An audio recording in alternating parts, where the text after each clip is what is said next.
एक दल का शासन, प्रोपेगेंडा और डर, ये तीनों जो है लक्षण है कि किसी भी देश में तानाशाही पूरी तरह से अपनी जड़ें बैठा चुकी है। अगर राम जो है भाजपा में होता तो राम कहता है बुड्ढा का दिमाग खराब हो गया है, इसको जो है यूएपीए में बंद करो। अब नैतिकता जो है आज के हिंदुस्तान में ऐसी चीज़ हो गई है जिसके बारे में मैं कह सकता हूँ कि एक अंधा आदमी अंधेरे कमरे में काली बिल्ली को ढूंढ रहा है कि यहाँ जो रिश्वत भी आदमी लेता है वो ये समझ के लेता है कि मेरा हक है। अगर आपके घर के बाहर बाघ घूम रहा हो तो बाघ का जो समर्थक प्रेस रिपोर्टर है वो खड़ा होकर कहे किसी माँ को कि तू अपने बच्चों को बाहर खेलने क्यों नहीं देती। दोस्तों आदाब है, मैं अनीस अहमद खान हिंद वॉइस के आपसे मुखातिब हूँ। मेरे साथ हैं मशहूर वकील रविंदर कुमार जी और सोशल वर्कर हैं। हम हरदम हमारे साथ आपकी समस्याएं लेके हम इनके पास जाते हैं और ये हमारे चैनल पर आकर उनका समाधान करते हैं, अपने हिसाब से बताते हैं, उसके अंदरूनी बातें भी बताते हैं। इस तरीके से चलता है। बहुत बहुत स्वागत है रविंदर कुमार जी आपका।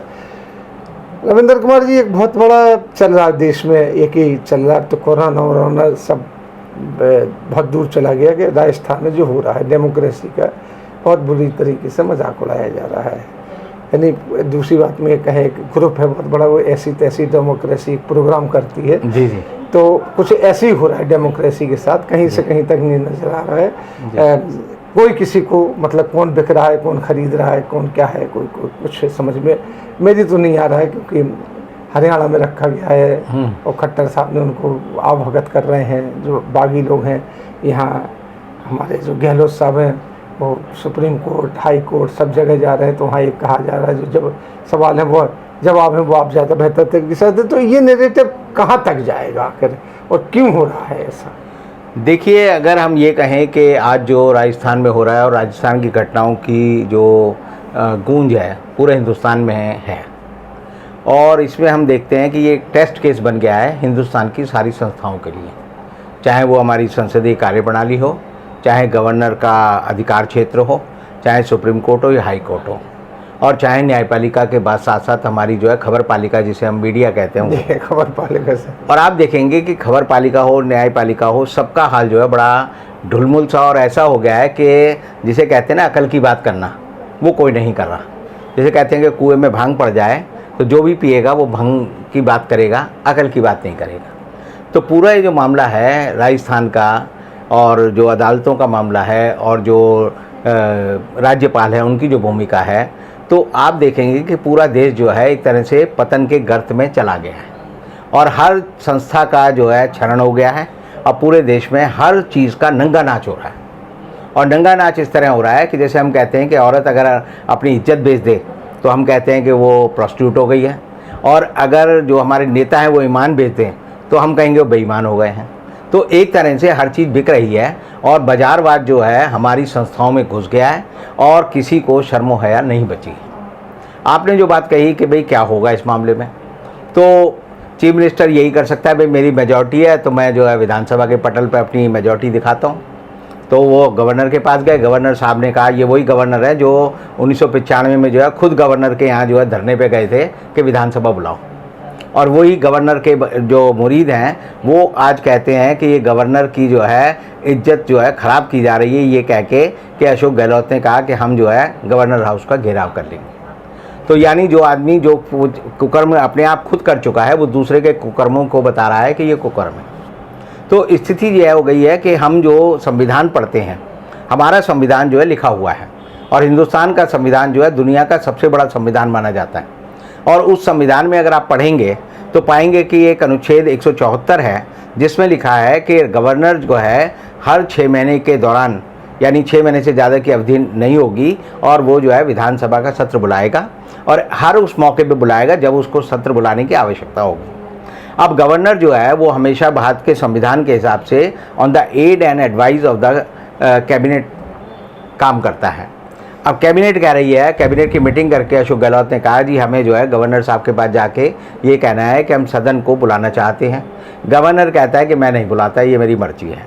तो एक तरह से ये है कि जिसका जहाँ बस चल रहा है वहाँ वो अपना अड़ियल रुख दिखा रहा है, और गवर्नर और या अदालतें हों या सुप्रीम कोर्ट हो, सब जगह आप देखेंगे कि एक कोशिश हो रही है कि कहीं टाइम बाय किया जाए, टाइम खरीदा जाए, और टाइम खरीद कर ये कहा जाए कि इस टाइम के दौरान हम जो है, जो विधायक हमारे 18 रह गए हैं वो कहीं बढ़कर 30 हो जाए।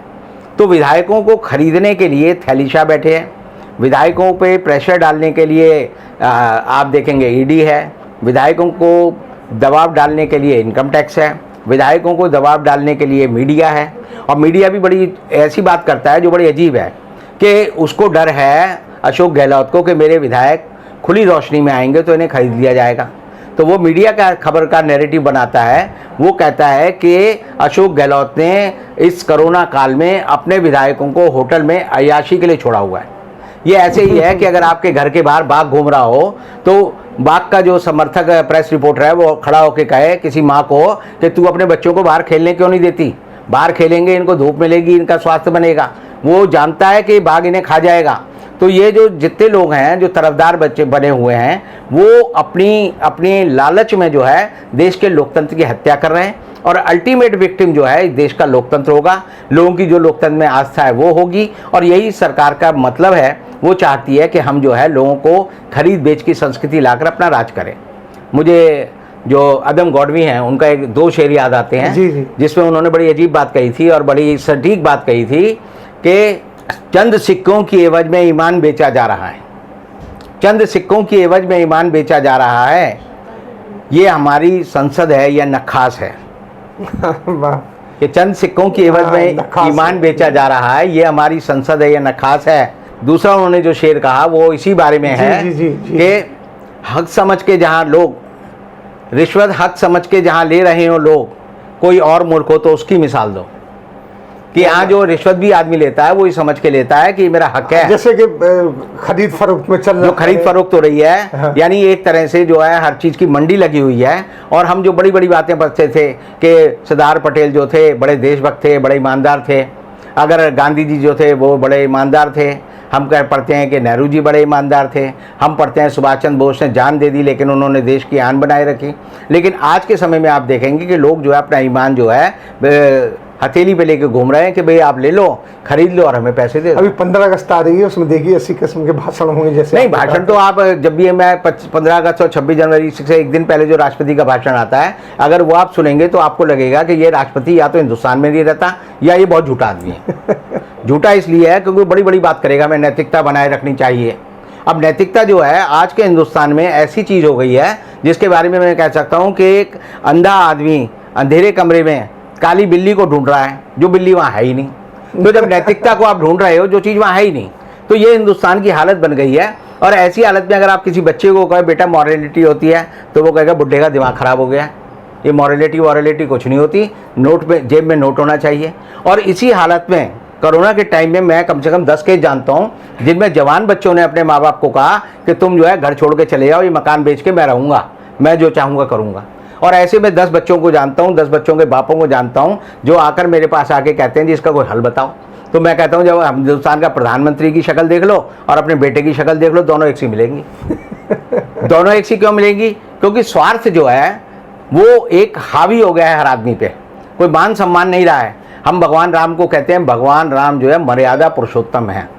मर्यादा पुरुषोत्तम का मतलब उन्होंने उनके बाप ने कहा कि बेटा तू जो है 14 साल के लिए वनवास चला जा और भरत को राजगद्दी दूंगा, तो भगवान राम ने उनसे बहस नहीं की। और आजकल के जो बच्चे हैं, अगर राम जो है भाजपा में होता तो राम कहता है बुढ़ा का दिमाग खराब हो गया है, इसको जो है यूएपीए में बंद करो और तब जो है मैं सत्ता पे बैठूंगा। तो हम जिस देवता की पूजा करने जा रहे हैं 5 तारीख को आप देखेंगे पूरा हिंदुस्तान जो है बड़े कहेगा कि हम जो है दिवाली मनानी है। तो दिवाली मनाने की कंसेप्ट भी आप देखिए 2 बार तो दिवाली बन चुकी। मोदी जी का राज है तो हो सकता है हर हफ्ते हम दिवाली मनाया करेंगे, क्योंकि उनको जो है जो दोनों चीज़ें क्रिया और उसकी प्रतिक्रिया उससे कोई संबंध नहीं रहा, कार्य और कारण से कोई संबंध नहीं रहा। उनको लगता है कि लोगों को जैसे चाहे मैं बरगलाऊंगा वैसे बरगला लिया जाए। अब चीन जो है हिंदुस्तान की सरहद पर है, आज है कि अरुणाचल में चीन हमारे और ज़्यादा घुसाया है, उसने जो है पेनोंग वाले इलाके में जो है अपने और टेंट गाड़ लिए हैं। लेकिन देश की जनता और देश का मीडिया कहता है कि इसको भूल जाओ। इसी तरह आप देखेंगे देश में बेरोजगारी बढ़ती जा रही है, 85 करोड़ लोग जो है बेरोजगार हैं। तो बेरोजगारी का डाटा भी उन्होंने बंद कर दिया। डाटा तो गवर्नमेंट ने कहा देने ही नहीं, देने ही नहीं, क्योंकि देंगे तो आपको तकलीफ होगी। हाँ। तो इसलिए जो है अच्छा, तकलीफ से बचाने के लिए बंद किया। जी हाँ, अच्छा, तकलीफ से इसलिए कि आप खा रहे हो तो आपके जो है खलल, आपके आराम में खलल ना पड़े। अगर आप घर में खाना खा रहे हो, पड़ोस में किसी मरीज के चीखने की आवाज़ आएगी तो आपको बदइंतजामी लगेगी। ये सरकार कैसी है? तो आप सरकार कहती है कि तुम किसी की बात ही मत सुनो, आप शीश महल में रहो, अपने साउंड प्रूफ कमरे में रहो और ये समझो कि मैं भला हूँ, मैं बढ़िया हूँ तो पूरा देश बढ़िया। हाँ, सब कुछ चंगा सी, सब कुछ वो तो कहते ही हैं कि सब चंगा सी। उन्होंने कई शब्दों में बता दिया कि वो कैसी की चीज़ें बढ़िया हैं। तो एक स्थिति जो है हिंदुस्तान की सल्तनत की और हिंदुस्तान की सरकार की ऐसी बन गई है जो ये कहती है कि आप चीज़ों को भूल जाओ और चीज़ों को भूलने के बाद मस्त रहो कि जैसा मिल रहा है वैसा रहे और जहाँ मौका मिले वहाँ पैसे जरूर कमाओ। आप देखेंगे कोरोना काल में लोगों ने एक क्लास पैदा हुई है जो क्लास अपार्ट है। जैसे हम कहते थे पहले जो है अस्पताल जो होता था वो एक तरह से लोगों को जिंदा रखने का मरकज़ होता था, वहाँ पर लोग जो है जाकर ठीक होते थे। डॉक्टर को हम जो है देवता मानते थे, नर्स को हम कहते थे ये हमारी बहन है। लेकिन अब क्या है कि अस्पताल में जाते ही अस्पताल वाले कहेंगे पहले 5 लाख रुपए जमा कराओ, फिर यहाँ भर्ती हो जाओ। फिर जो है अस्पताल वाले आदमी को देखेंगे, कई अस्पतालों की तो परंपरा ये हो गई है कि जब तक वो देखते हैं आईसीयू में जब तक दूसरा मरीज ना आ जाए वो पहले वाले मरीज को नहीं छोड़ते। कहते हैं इससे जब जितने दिन का पैसा मिल रहा है मिलता रहे। हर एक को जो है वो ऑक्सीजन लगा देंगे, हर एक को कहेंगे कि इसको जो है लाइफ सपोर्ट सिस्टम चाहिए और लाइफ सपोर्ट सिस्टम के आड़ में जितना पैसा मिल सकता है वो ले लो। तो ऐसी हालत जो है देश की हो गई है और इन बातों पर सुनने वाला भी कोई नहीं है, सुनना क्या, देखने वाला ही नहीं है। जब देखेगा तभी तो सुनेगा। हाँ। आप कार्रवाई तो जब करोगे, जैसे पुलिस में आप जाओगे, पुलिस वाले को कहो जी मेरे को लूट लिया है, तब कहेगा अच्छा आपने आपको लूट लिया है, तभी तो शिकायत लिखेगा।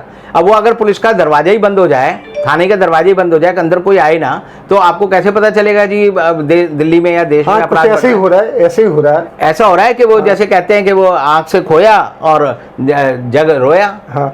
तो वो कहावत जो है हिंदुस्तान में आज के समय हो गई है। तो ये जो चल रहा है इसके माने फिर तो इलेक्शन की जरूरत ही नहीं। जनता इसका क्या असर लेगी ये तो बताइए आप। देखिए, जनता तो बिल्कुल शांत सी बैठी हुई है। हिंदुस्तान का जो संविधान है उसमें हमने हर संस्था का एक समय बना रखा है कि जैसे ग्राम सभा का चुनाव इतने दिनों में होना चाहिए, विधानसभा का इतना होना चाहिए, नगर परिषद का चुनाव इतने दिनों में होना चाहिए, नगर निगम का चुनाव इतने समय में होना चाहिए, लोकसभा और राज्यसभा का चुनाव इतने समय में होना चाहिए, राष्ट्रपति और उपराष्ट्रपति के चुनाव की भी है। तो चुनाव तो अपरिहार्य है, लेकिन चुनाव के साथ साथ जो संस्था जुड़ी हुई है चुनाव कराने की वो है चुनाव आयोग। तो आप देखेंगे चुनाव आयोग जो है जिसका डर होना चाहिए लोगों का वो नहीं है, क्योंकि वो खुद सरकार की जेब में जाके बैठ गई है। और वो इससे बैठ गई है कि आप देखेंगे कि जो चुनाव आयुक्त हैं वो सारे वही लोग बनते हैं जो रिटायर्ड नौकरशाह होते हैं। आईएएस जो होते हैं वो ही चुनाव आयुक्त बनते हैं और उनको जो है हमेशा सरकार की जी हजूरी करने की आदत होती है। दूसरी बात यह है कि उनकी कोई रीढ़ की हड्डी नहीं होती, वो कहते हैं जो सरकार ने कह दिया वो सही है, कानून वो पढ़ते नहीं। और अभी आप देखेंगे अशोक लवासा के मामले में ये हुआ कि उसको जो है मुख्य चुनाव आयुक्त बनना था और खबर ये आ गई कि उन्हें एडीबी यानी एशियन डेवलपमेंट बैंक का जो है प्रतिनिधि बनाकर जो है बाहर भेजा जा रहा है। तो ऐसी हालत है कि ना रहेगा बांस ना बजेगी बांसुरी, नहीं विदेशी चला जाए। संविधान में ये इन संस्थाओं का जिक्र है और इन संस्थाओं के लिए विशेष चैप्टर है। संविधान में लिखा है, पूरा अध्याय है कि भाई ये अध्याय जो है न्यायपालिका के लिए है, ये कार्यपालिका के लिए है, ये हमारी जो है संसद और विधानसभाएं इनके लिए है। और एक पूरा अनुच्छेद जो है, कई अनुच्छेद जो है 324 से लेकर जो 330 तक वो जो है चुनाव आयोग के बारे में। लेकिन अब जो है चुनाव आयोग की अपनी शुचिता खत्म हो गई है और चुनाव आयोग का यही रहता है, वो सोचता है कि किस तरह मैं जो है सरकार की मदद करूं, किस तरह कानून को तोड़ मरोड़ूं। और सबसे पहले जो है बीजेपी के प्रवक्ता को पता होता है कि फलानी जगह चुनाव कब होने, चुनाव आ जाता है। जब राम माधव बता देंगे कि चुनाव जो है अप्रैल में होगा, तो आप देख लीजिए चुनाव अप्रैल में होगा। वो बता देंगे 8 अप्रैल को अधिसूचना आएगी पहले, तो 8 अप्रैल को ही आएगी। तो इसका मतलब यह है कि चुनाव आयोग जो है वो भारतीय जनता पार्टी का एक जो है प्रकोष्ठ बन गया है और प्रकोष्ठ बनने से उसकी जो इज्जत जनता में होनी चाहिए वो नहीं रही। यानी मतलब जो चल रहा है ये चलता रहेगा। अभी यहाँ से छूट के छत्तीसगढ़ चला जाएगा, खरीद फरोख्त का मामला पंजाब में चला जाएगा। जहाँ जहाँ विपक्ष की सरकारें हैं वो ख़ासतौर पर कांग्रेस की सरकारें हैं, उन्हीं को ये टारगेट कर रहे हैं। आप देख ही रहे हैं इनको। तो इससे इनको क्या फ़ायदा होगा? छोटी सी बात, आखिरी सवाल हम आपसे पूछ रहे हैं। इनको तो फ़ायदा होगा कि ये कहेंगे कि हमने पूरा देश भगवा कर दिया जिस तरीके से कर रहे हैं, लेकिन उससे जो हमारी संवैधानिक व्यवस्था उसको क्या है, आपने जैसा भी बताया कि एक देखिए, हम जब किताब पढ़ते हैं तो उसमें एक जिक्र आता है जी कि किसी देश में तानाशाही आ गई तो उसका क्या लक्षण है। जैसे आप बीमार हो गए तो आपको बुखार है तो क्या लक्षण है, टाइफाइड है तो क्या लक्षण है। तो ऐसे ही हम पढ़ते हैं कि जब तानाशाही आती है किसी जगह में तो उसके 3 लक्षण होते हैं। पहला लक्षण तो ये होता है वहाँ पर जो है टेरर, आतंक सत्ताधारी दल का फैल जाता है। दूसरा होता है वहाँ प्रोपेगेंडा किया जाता है और प्रोपेगेंडा एक पक्षीय होता है। और तीसरा होता है वहाँ एक दल का शासन हो। एक दल का शासन, प्रोपेगेंडा और डर, ये तीनों जो है लक्षण है कि किसी भी देश में तानाशाही पूरी तरह से अपनी जड़ें बैठा चुकी है। तो भारतीय जनता पार्टी ने क्या कर रखा है कि यूएपीए है या और कानून है, उनको लेकर जो है लोगों में डर का, आतंक का वातावरण बना रखा है कि किसी को भी उठा के बंद कर दें। अभी आपने देखा होगा प्रकाश जावड़ेकर ने एक शिकायत भेजी दिल्ली पुलिस को, और दिल्ली पुलिस को भेजी कि ये जो एनवायरमेंटल वाले जो बहुत सारे ऑर्गेनाइजेशन हैं, ये मुझे जो है मेरे ईमेल पे जो है बहुत सारी शिकायतें भेज रहे हैं और मेरा ईमेल अकाउंट जो है ब्लॉक हो गया है। इस पे जो है आप कार्रवाई करो। दिल्ली पुलिस ने क्या कार्रवाई की, उस संस्था के खिलाफ जो है यूएपीए में जो है एफआईआर दर्ज कर ली। और एफआईआर दर्ज करने का मतलब है, यूएपी में एफआईआर का मतलब है 1 साल तक आपको चार्जशीट नहीं दी जाएगी, 1 साल तक आपको जमानत नहीं मिलेगी। यानी ईमेल भेजने की सज़ा जो है वो ये बना दी है और पुलिस ने लागू कर दिया। फिर जब लोगों ने विरोध किया हिंदुस्तान में, तकरीबन 2 लाख लोगों ने जो है इस तरह की बात भेजी कि भाई मणिपुर में और नॉर्थ ईस्ट में जो जंगल काटे जा रहे हैं गलत है, हम इसका विरोध करते हैं, उन सब पे ये यूएपीए लगा दिया। और सरकार को बाद में पता चला कि ये हमसे गलती हो गई, कहते हैं जी गोफअप हो गया। गोफअप का मतलब हमारी अकल ख़राब हो गई थी, तो हमने जो है ये एफआईआर जो हम वापस ले रहे हैं। तो जिस देश में कानून का ये राज हो तो आप समझ सकते हैं आतंक का क्या दर्जा होगा। दूसरी बात है प्रोपेगेंडा। सारे चैनल जो है बिके हुए हैं, कोई चैनल ऐसा नहीं है कि जो आपको अकल की बात बताता हो। एक ही आप देखेंगे कि एक ही ट्विटर आता है और वो सारे चैनल के लोग जो है एक एक वर्ड बाय वर्ड सेम जो है अपने उसमें लगा देते हैं। वो आईटी सेल से चलता है, आईटी सेल से चलता है, इसका मतलब वो they are employ of RTI cell. और तीसरा आप देखेंगे कि भारतीय जनता पार्टी चाहती है कि एक दल की सरकार हो, एक दल जो है पूरे देश में 100% जो है सारी चीज़ें कर ले। अब जनता में विरोध तो रहेगा, मेरे जैसा आदमी तो विरोध करेगा, लेकिन मेरे जैसा आदमी अगर किसी को विरोध में वोट देगा तो बीजेपी कहेगी बेटा तूने तो मेरा विरोध कर लिया, लेकिन तूने जिसको चुना था हमने उसे खरीद लिया। तो एक तरह से हमारे जो विधायक हैं, हमारे जो सांसद हैं, हमारे जो चुने हुए प्रतिनिधि हैं, हमारे जो नगर निगम के सदस्य हैं, अगर वो सब बिकाऊ हो जाएंगे तो मुझे डर भारतीय जनता पार्टी से नहीं है।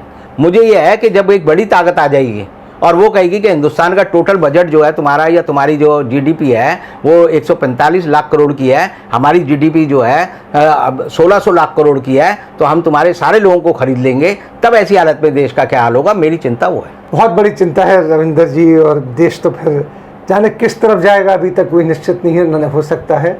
आपने बहुत अच्छे तरीके से समझाया कि अब देश के हालात कितने बद से बदतर होते चले जा रहे हैं। इसी के साथ हम आपसे लेते हैं विदा। अगली बार फिर रविंदर जी के साथ हाजिर होंगे, तब तक के लिए दीजिए हमें इजाज़त।